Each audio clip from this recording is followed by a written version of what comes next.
ಜಿಲ್ಲದ ರಕ್ತ. ಹೌದು ಮಾವ. ಮಾವ ಇದನ್ನು ನೋಡುವಾಗ ನಾನು ಕೇಳಿದೆ, ಮೈ ಕುಲುಕಿಸಿ ಕೇಳಿದ, ಸತ್ಯ ಹೇಳು, ಈ ನೀನು ಎಲ್ಲಬೇಕು ಅಂತ ಹೇಳುವಾಗ ಹೇಳಿದ, ನನ್ನ ಸಾರಥಿ ದಿನ ಮಡಿದು ಹೋದ. ಒಬ್ಬ ಸಾಧಾರಣ ಸಾರಥಿ ಅಂತ ನೀನು ಹೇಳಬಹುದು ಕೌರವ, ನಾನು ಅವನನ್ನು ಹಾಗೆ ಹೇಳಲಾರೆ.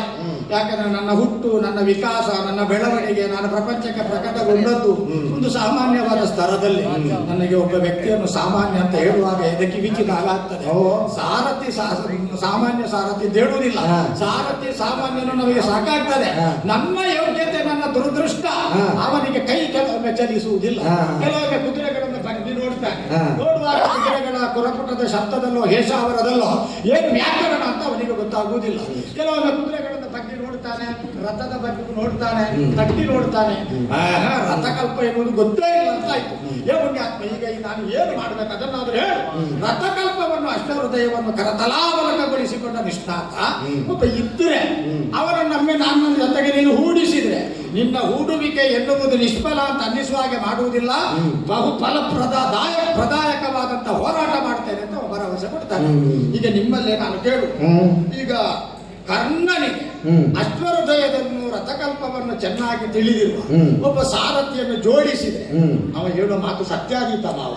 ಸತ್ಯ ಆಗುತ್ತದೋ ಇಲ್ವೋ ಅದನ್ನು ಅಂತಹ ಸಾರಥಿಗಳು ಯಾರಿದ್ದಾರೆ ಅಂತ ನಾವು ಹುಡುಕಿ ಸಂಯೋಜನೆ ಮಾಡಿ, ಇನ್ನು ನಾಳೆ ಅವನ ಹಣೆ ಬರದಲ್ಲಿ ಏನುಂಟೋ, ನಿನ್ನ ಹಣೆ ಬರದಲ್ಲಿ ಏನುಂಟೋ ಎನ್ನುವುದನ್ನು ಪರೀಕ್ಷೆ ಮಾಡಬೇಕೇ ಬಿಟ್ರೆ, ಮಧ್ಯರಾತ್ರಿಯ ಕಾಲದಲ್ಲಿ ನೀ ಮಾವಯ್ಯನ ಮುಂದೆ ಬಂದು ಇಷ್ಟು ನೀ ಕತೆ ಹೇಳುವುದರಿಂದ ನೀ ಸಾಧಿಸಿದ್ದೇನು, ಸಾಧಿಸುವುದೇನು, ಯೋಚನೆ ಏನು ಗೊತ್ತಾಗುದಿಲ್ಲಲ್ಲ ಪುಣ್ಯಾತ್ಮ.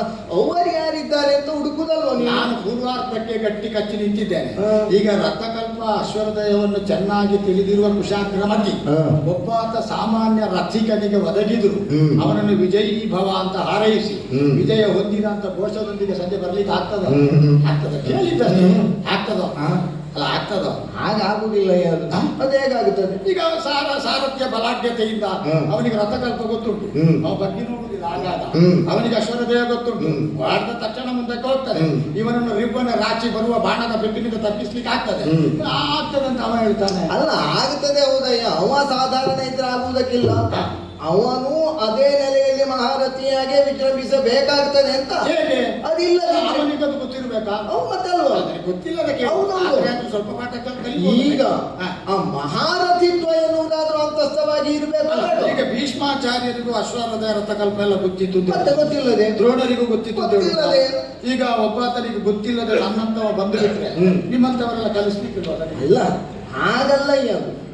ಈಗ ಆ ಸಾರಥಿತ್ವದ ನೆಲೆಯಲ್ಲಿ ಬೇಕಾದಂತಹ ಮೌಲ್ಯಗಳು ಒದಗಿ ಬಂದಾವೆ ಹೊರತು ಒಬ್ಬ ಮಹಾರಥಿಯಾಗಿ ವಿಜೃಂಭಿಸುವಲ್ಲಿ ಈಗ ಈ ತನ್ನ ರಥದಲ್ಲಿರುವ ಮಹಾರಥಿಯನ್ನು ಕಾಪಾಡಿಕೊಳ್ಳಬಹುದು, ಆದ್ರೆ ವಿರೋಧ ತೋರುವ ಮಹಾರಥಿಯನ್ನು ಹೊಡೆಯುವ ಇವನೇ ಅಲ್ವಾ? ಅದಿವನಲ್ಲಿ ಈಗ ಮಹಾರಥಿ ಎನ್ನುವ ಹೊಡೆಯುವಾಗ ಪರಿಪೂರ್ಣವಾದಂತಹ ವಿಕ್ರಮ ಸಾಮರ್ಥ್ಯವನ್ನು ಪ್ರದರ್ಶನ ಮಾಡಲಿಕ್ಕೆ ಈ ಸಾರಥಿಯನ್ನು ಜೊತೆಗೆ ಸಂಭಾಳಿಸಬೇಕಾದ ಪ್ರಮೇಯ. ಆಗಾಗ ಅವರನ್ನು ಮುಟ್ಟಿ ನೋಡುವುದು, ಚೆನ್ನಾಗಿದ್ದಾನಂತ ನೋಡುವುದು, ಈ ದಾರಿಯ ಹೊರಳುವಿಕೆ, ಲಕ್ಷ್ಯದಲ್ಲಿ ಉಂಟಾಗುವ ಭ್ರಮಣೆ, ಅದು ಕೂಡ ಅವನ ಸಾಮರ್ಥ್ಯದ ಅವನತಿಗೆ ಕಾರಣ ಆದೀತು. ಮಹಾರಥಿ ಅವನ ನಿಷ್ಣಾತ ಹೋರಾಟಗಾರ ಪದೇ ಪದೇ ಸಾರಥಿಯನ್ನು ಆಶ್ರಯಿಸಬೇಕಾದ ಸ್ಥಿತಿ ಬಂದಾಗ ಪರಿಪೂರ್ಣವಾಗಿ ತನ್ನ ಲಕ್ಷ್ಯವನ್ನು ಕೇಂದ್ರೀಕರಿಸಿ ಹೋರಾಟ ಮಾಡಲಿಕ್ಕೆ ಆಗುತ್ತದೆ. ಅದು ನೀನು ಹೇಳಿದ್ದು ಸತ್ಯವೇ. ಅದು ಸೋಲ್ತಾನವ, ಅಂತದ್ದೊಬ್ಬ ಸಾರಥ್ಯ ಸಿಗಲಿಲ್ಲ ಅಂದ್ರೆ ಸೋಲ್ತಾನವ. ಹೌದೌದು. ಈಗ ನಾನು ಕೇಳುದು, ನೀವೇನಾದ್ರೂ ಈಗ ಕರ್ಣನಿಗೆ ಸಾರಥ್ಯ ಆದ್ರೆ ಕರ್ಣ ಗೆದ್ದಾನ? ಎಂತದ್ದು? ನೀವೇನಾದ್ರೂ ಸಾರಥ್ಯ ಆದ್ರೆ ಕರ್ಣ ಯುದ್ಧದಲ್ಲಿ ಗೆದ್ದ? ನಿನ್ನದು ವಾಕ್ಯ ಪೂರ್ತಿ ಮಾಡಿ ನೀ ನಿಲ್ಲಿಸುವುದ ಅಲ್ಲ, ನೀ ಅರ್ಧದಲ್ಲಿ ಬಿಟ್ಟು ಮತ್ತೆ ಪೂರ್ಣ ಮಾಡ್ಲಿಕ್ಕೆ. ನಾನು ಮುಂಜಾನೆ ಅವನ ರಥಕ್ಕೆ ಸಾರಥಿಯಾಗಿ ಪ್ರಪಂಚಕ್ಕೆ ಸಾರಥಿತನದ ಬಗ್ಗೆ ಹೊಸ ಪಾಠ ಹೇಳಬಾರದು. ಎಂತಹ ನಿಕೃಷ್ಟನಾದರೂ, ಎಂತಹ ಪತಿತನನ್ನಾದರೂ ಅದ್ಭುತವಾದ ಸಾರಥಿತನದ ವರ್ಚಸ್ಸಿನಿಂದ, ಪ್ರಭಾವದಿಂದ, ಪರಿಣಾಮದಿಂದ, ಗಾಢವಾದಂತಹ ವದಗನೆಯಿಂದ ಗೆಲ್ಲಿಸಲು ಯಾಕೆ ಗುರುತಿಸಬಾರ್ದು? ನೋಡಿ ಅಂತ ನಾನು ನೀವು ಸಾರಥಿಯಾಗಿದ್ದ ನಮ್ಮ ಕಾರಣ ಇನ್ನೊಮ್ಮೆ ಹೇಳು. ಏನು ಏನು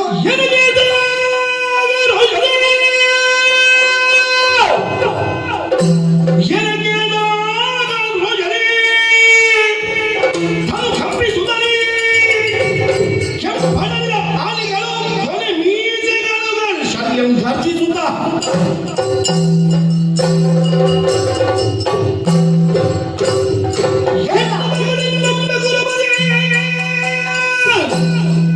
ಇನ್ನೊಮ್ಮೆ ಹೇಳು.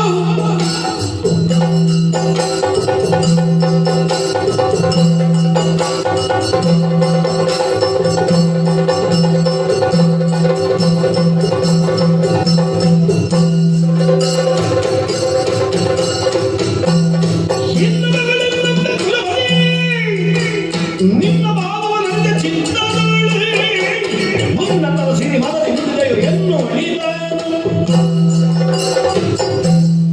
ಪೊಗಳು ಪೊಗಳು ಇನ್ನೊಮ್ಮೆ ಮಾತಾಡ್ತಾನವ ಮಾತಾಡ್ತಾನೆ. ಮಾತಾಡುವುದಕ್ಕೆ ಏನು ಬೇಕು ಅಂತ ಕೇಳಿದ್ರೆ ಸಾಮಾನ್ಯರಾಡಿ ಯಾರು ಆಡುವುದಕ್ಕೆ ನಾಲಿಗೆ ಇದ್ರೆ ಸಾಕು ಅಂತ.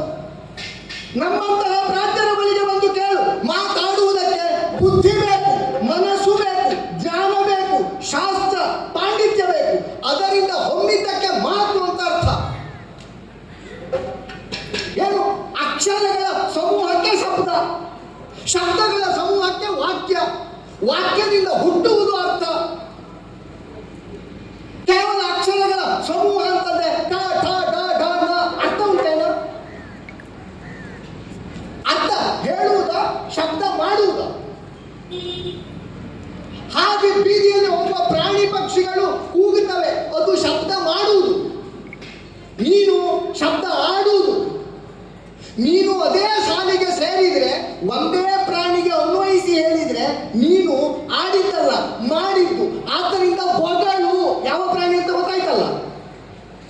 ಸ್ವಾಮಿ ನಿಷ್ಠೆಗೆ ಹೆಸರಾದದ್ದು ಹೋಗಿವೆ. ಅದು ಬಾಯಿ ಮುಚ್ಚಿತ್ತು. ಆ ನೆಲೆಯಲ್ಲಿ ಬಾಯಿ ಮುಚ್ಚಿದ್ರೆ ಆ ಹೆಸರು ಅಲ್ಲಲ್ಲ, ಆ ನೆಲೆಯಲ್ಲಿ ಅರ್ಥವಿಸುವುದಕ್ಕೆ ಹೋದ್ರೆ ನಾವು ಅದರ ಮರ್ಯಾದೆಯನ್ನು ತೆಗೆದೆ. ಸ್ವಾಮಿ ನಿಷ್ಠೆ, ನಿನಗೆ ಗುರು ಭಕ್ತಿ, ನಿನಗೆ ಗುರು ಹಿರಿಯರಲ್ಲಿ ಗೌರವ, ನಿನ್ನ ವಿನೀತ ಭಾವ. ಹೇಳು, ಇನ್ನೊಮ್ಮೆ ಹೇಳು. ಕರ್ಣನ ರಥಕ್ಕೆ ಸಾರಥ್ಯ, ಸಾರಥ್ಯ. ನೀನು ಒಬ್ಬ ಕುರುಪತಿಯಾಗಿ, ಒಬ್ಬ ಭೂಪತಿಯಾಗಿ ನೀ ಆಗ್ಲಿಕ್ಕಿರುವವ, ನಾ ಆದವ. ನೋಡಿದ್ಯಾ? ಕಣ್ಣು ಮುಚ್ಚಿ ನೋಡ್ತೀಯ ನನ್ನನ್ನು, ಕಣ್ಣು ತೆರೆದು ನೋಡ್ತೀಯ? ಕಣ್ಣು ತೆರೆದೇ ನೋಡಿದ್ರೆ ಕಣ್ಣು ಮುಚ್ಚಿ ನೋಡು, ಅಂತರಂಗ ಕಾಣ್ತದೆ. ಏನು ಕಾಣ್ತದೆ? ನನ್ನೊಳಗೆ ಏನು ಕಾಣ್ತದೆ ನಿನಗೆ? ಏನು? ಹನ್ನೊಂದರಲ್ಲಿ ಬಲಿದನ.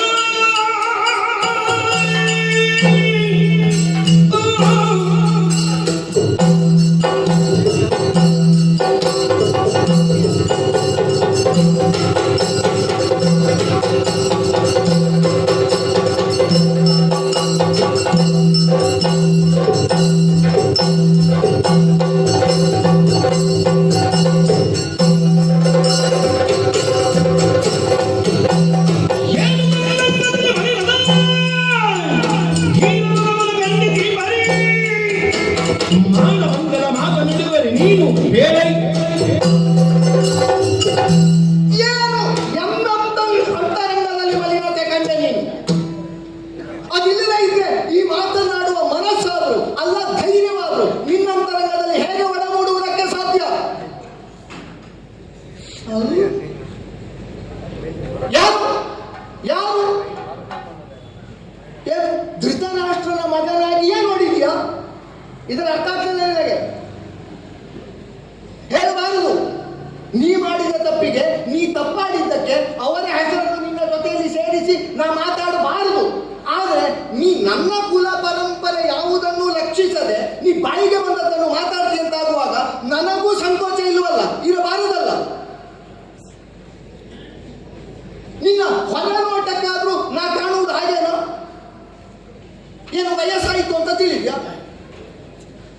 ಹಾಗಾದ್ರೆ ನೆತ್ತಿಯ ಮೇಲೆ ಮುತ್ತಿನ ಕಿರೀಟ ಇಡುವ ಯೋಗ್ಯತೆ ಹೋಗಿ ಚಮ್ಮಟಿಗೆಯನ್ನು ಹಿಡಿದು ಸುತ್ತಿಕೊಳ್ಳುವ ಯೋಗ ಬಂತು ಅಂತ ತಿಳಿದ್ಯಾ? ಅದೊಂದು ಮದ್ವೇಷ ಅಂತ ಹೇಳುವುದು ವರ್ಣನೆಗಿದ್ದ ಶಬ್ದ. ಅದೊಂದು 20 ವರ್ಷದ ಹಿಂದೆ ಕಳೆದು ಹೋಯಿತು. ಈಗ ಅದಕ್ಕೆ ಅರ್ಥ ಇಲ್ಲ ಅಂತ ತಿಳಿದ್ಯಾ?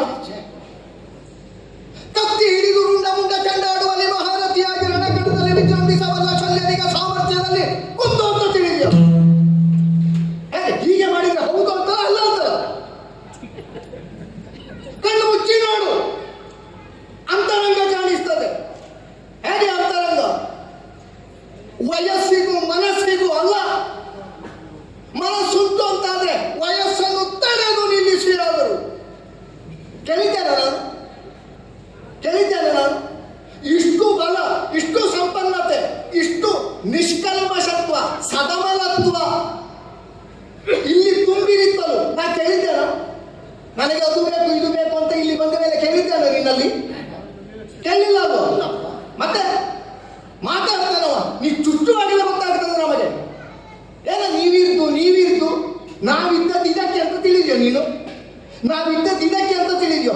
ನೀವಿರ್ದು ಅಂತ ಹೇಳುವಾಗ ಈ 15 ದಿವಸದಲ್ಲಿ 16 ದಿವಸದಲ್ಲಿ ಒಮ್ಮೆಯಾದರೂ ಬಂದು ಕೇಳಿದ್ಯೋ ನೀನು? ಮಾವ ನೀರಿದ್ದು ಈಗ ಆಗ್ತಾ ಉಂಟಲ್ಲ, ನಿಮಗೇನು ಸಮಸ್ಯೆ ಅಂತ ಒಂದು ದಿನ ಆದ್ರೂ ಬಂದು ಕೇಳಿದ್ಯಾ? ಈಗ ನಾಟಕ ಮಾಡ್ತೀಯ ನನ್ನಲ್ಲಿ? ನೀ ಕೇಳಿದ್ದು ಅವನಲ್ಲಿ ಅಲ್ವೋ? ಮತ್ತೆ ಅವನಲ್ಲಿ ಹೋಗಿ ಹೇಳಬೇಕು ನೀನಿರ್ದು ಅಂತ. ನಮ್ಮಲ್ಲಿ ಮತ್ತೆ ಹೇಳುದು, ನೀ ನನ್ನನ್ನು ನೋಡುವುದಲ್ಲ, ನೀ ನನ್ನನ್ನು ನೋಡ್ಲಿಲ್ಲ ಬಿಡು, ನಿನಗೆ ಅರ್ಥ ಆಗ್ಲಿಲ್ಲ. ಇಷ್ಟು ದಿನ ಅವನ ಜೊತೆಯಲ್ಲಿಯೇ ಜೀವನ ಮಾಡಿ ಅವ ಯಾರು ಅಂತಲೂ ಗೊತ್ತಾಗಿಲ್ವ ನಿನಗೆ? ಅವ ಜೀವನ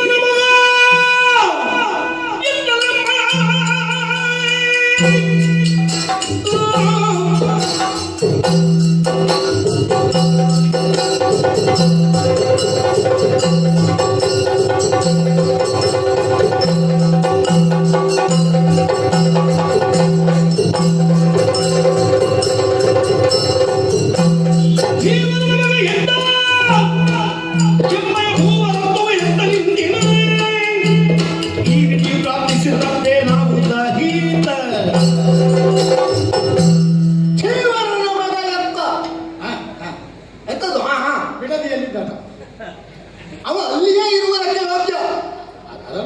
ರಣಕಣಕ್ಕೆ ಸೇನಾಪತಿಯಾಗಿ ಇಳಿಸಿದವ ನೀನು, ನಿನಗೆ ಆಡಬೇಕು. ಆತನಿಂದ ತೋರಿತು ಅವ ಅಲ್ಲಿರುವುದಕ್ಕೆ ಯೋಗ್ಯ. ಅವನನ್ನು ಹಿಡ್ಕೊಂಡು ಹೊತ್ತಿದ್ದೀಯಲ್ಲ, ಜೀವನನ ಮಗ ಎತ್ತ. ಕೇವಲ ಸಂಕೋಚ ಭಾವದಿಂದ ಆಡುತ್ತಾ ಇರುವ ಮಾತಲ್ಲ, ಸಣ್ಣದಾಗಿಸುವುದಕ್ಕಾಡುತ್ತಾ ಇರುವಂತಹ ಮಾತುಗಳಲ್ಲ. ಮಾತಿನಿಂದ ಸಣ್ಣದಾಗಿಸುವುದಲ್ಲ, ದೊಡ್ಡದಾಗಿಸುವುದಲ್ಲ. ಅದು ಪ್ರಪಂಚದಲ್ಲಿ ಬಹುಕಾಲ ನಿಲ್ಲುವುದಕ್ಕೂ ಇಲ್ಲ. ಈಗ ಗಂಧವನ್ನು ಕಾಸರಕ ಅಂತ 1000 ಸಲ ಹೇಳಿದ್ರು, ಒಂದು ಕ್ಷಣಕ್ಕಾದರೂ ಕಾಸರಕ್ಕಾದೀತು. ಅದು ಗಂಧ ಕಾಸರ್ಕ ಗೊತ್ತಾಗ್ತದೆ ನಿನಗೆ, ಕಳ್ಳ ಗೊತ್ತಾಗುವುದಿಲ್ಲ ನಿನಗೆ. ಅವ ಗಂಧವ ಕಾಸಕ್ಕವ ಆ ನಿರ್ಣಯ ಇಲ್ವೋ? ಇದು ಗಂಧ, ಇದು ಅದಲ್ಲ ಎಂಬ ನಿರ್ಣಯ ಹೇಗೆ? ಆ ನಿರ್ಣಯ ಮಾಡುವುದಕ್ಕೆ ನಿನಗಿನ್ನು ಬೇರೆ ಪಾಠ ಆಗಬೇಕು. ಕೃಪದಲ್ಲಿ ಶಾಸ್ತ್ರ ಕಲಿತವ, ದ್ರೋಣದಲ್ಲಿ ಶಸ್ತ್ರ ಹಿಡಿಯುವುದು ಹೇಗೆ ಅಂತ ಕಲಿತವ. ಈ ಶಾಸ್ತ್ರದ ಪರಿಜ್ಞಾನ ನಾ ಪಾಠ ಮಾಡಿ ನಿನಗೆ ಗೊತ್ತಾಗಬೇಕಾದಿಲ್ಲ. ಇದರಲ್ಲಿ ಒಂದಾದರೂ ಅವನಲ್ಲಿ ಸರಿ ಉಂಟಾ?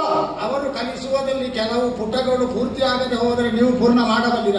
ಅದಕ್ಕೆ ನಾ ಜನ ಅಲ್ಲ, ನಾ ಕ್ಷತ್ರಿಯ ಭೂವರ.